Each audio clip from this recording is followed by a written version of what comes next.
Stoikisme. Stoikisme membantu saya menjadi lebih tenang dalam keseharian. Stoikisme muncul pada zaman Yunani dan Romawi kuno, ditemukan oleh filsuf Yunani Zeno yang kemudian dikembangkan oleh filsuf Romawi Seneca, Epictetus, dan Marcus Aurelius.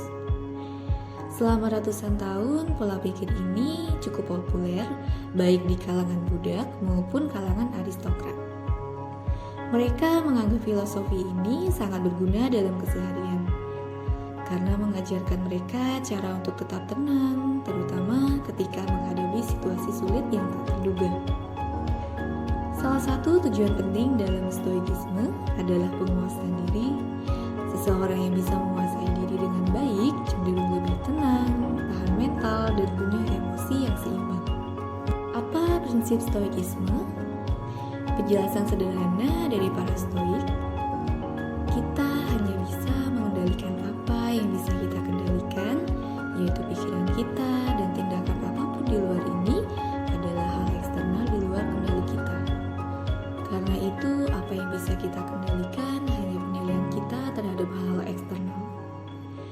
Hal-hal eksternal yang dimaksud adalah semua peristiwa, situasi, atau tindakan dan perilaku orang lain terhadap kita. Contoh situasi, di dalam dunia kerja, Anda berharap dapat promosi. Yang bisa kita kendalikan adalah kualitas kerja Anda, waktu dan usaha yang dikerahkan untuk mencapai kinerja yang bagus dan hasil yang harapannya maksimal. Anda juga bisa memastikan bahwa kinerja dan hasil ini terlihat oleh mereka yang punya wewenang memberikan Anda promosi.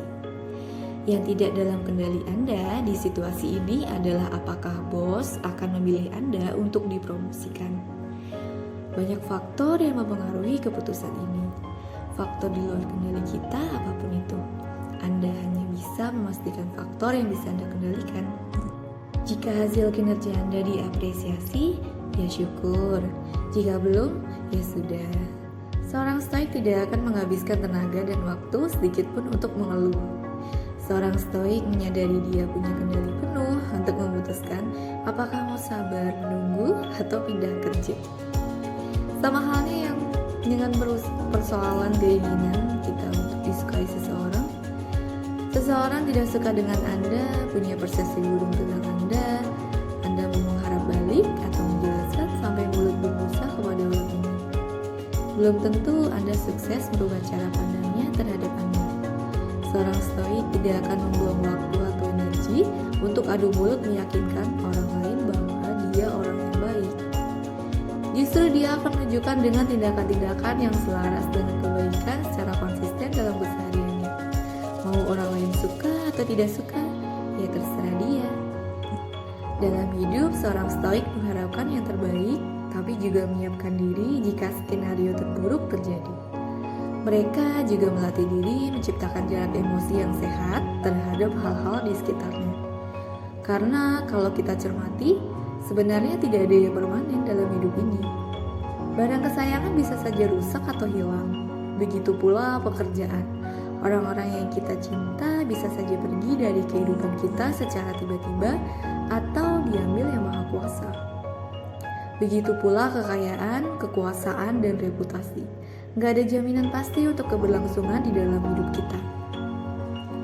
Berjarak secara emosi tidak menjadikan kita menjadi manusia yang dingin atau enggak peduli. Malah justru sebaliknya. Karena tahu betul kita miliki, sekarang bisa hilang kapan aja. Ketidakpastian ini mendorong kita untuk semakin menghargai dan tidak menyia-nyiakan mereka selagi mereka masih hidup. Oke, semoga membantu. Jangan lupa klik tombol subscribe, like, dan share. Terima kasih.